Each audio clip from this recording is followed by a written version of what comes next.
زه ډېر ځله دا وایم چې په ټولو حقوقو کې د بندګانو حقوق او د هغې ډېر رعایت کول دا ډېره اهمه ده او ډېره سنګینه ده. لیکن د بده مرغه چې د کومو حقوقو زموږ په دین کې څومره سنګیني ده څومره درنه خبره ده چې هغې د بندګانو حقوق دي، زموږ په معاشره کې د هغې حقوقو څخه په هغه درجه کې غفلت دی، په هغه درجه کې لاپروایي ده او په هغه درجه کې انسانان د هغې هیڅ رعایت او خیال نه ساتي، نه د هغې اهتمام کوي. د هغې وجه دا ده چې زموږ په معاشره کې دین موږ صرف د یو څو عباداتو نوم ګرځولی دی چې بس زه به لمونځ کوم، زه به روژه نیسم،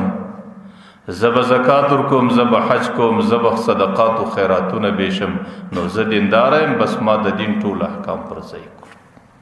او زموږ په معاشره کې خلکو د بندګانو حقوق دا بالکل د دینه څخه ایستلي دي چې کوم معاشرتي حقوق دي خلک هغې د دین یو حصه نه بولي. نو ځکه که په هغې کې د انسانانو څخه کمزوري کیږي،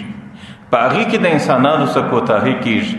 نه د انسانانو په دماغو کې پر هغې باندې پښیماني راځي او نه د هغې سنګینوالی او دروندوالی انسانانو ته ورمعلومیږي. زه د دې تاسو ته یو ساده مثال پیښوم.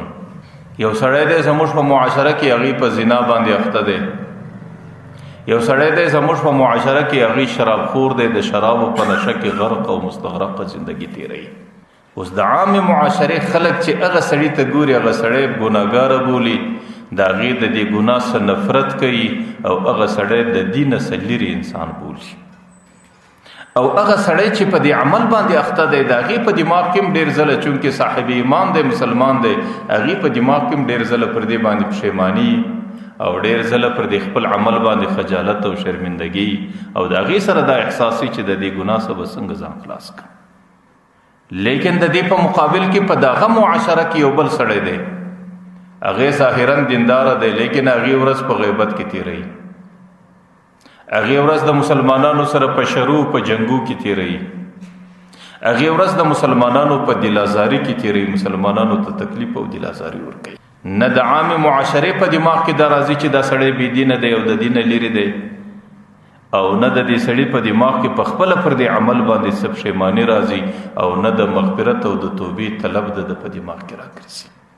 د هغې وجه دا ده چې هغه حصه د دین بللې ده او دا حصه د دین نه ده بللې، حالانکې زموږ په دین کې دا دواړې د دین حصې دي، زموږ په شریعت اسلامي تعلیماتو کې دا دواړې په دین کې سره برابرې دي. د زنا حرمت دا قرآن کریم بیان کړی دی، د شراب حرمت قرآن کریم بیان کړی دی، او د غیبت او د مسلمان د دلازارۍ حرمت قرآن کریم بیان کړی دی. او دا ټولې ګناهی په نصوص قطعیه باندې ثابت دي او د دې په مابین کې په ګناهوالي کې ډېر فرق نه وي. حالانکه زه خدا وایم چې ډېر ځله د غیبت متعلق چې الله تعالی کوم انداز سنگین او دروند اختیار کړی دی، د بلې ګناه متعلق الله تعالی دومره دروند انداز نه دی بیان کړی. الله تعالی د غیبت کوونکي ته وایي ایحب احدکم ان یأکل لحم اخیه میتا، ایا تاسو ته دا خوند درکوي چې ستاسو په کور کې ستاسو خپل ورور دی د مور زو کړی دی، هغې مړ سي د هغې روح والوځي، هغې په کوټه او په خونه کې درته پروت دی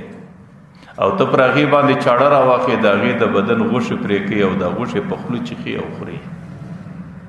ایا دا مسله سړي ته څومره سنګینه ده، څومره درنه ده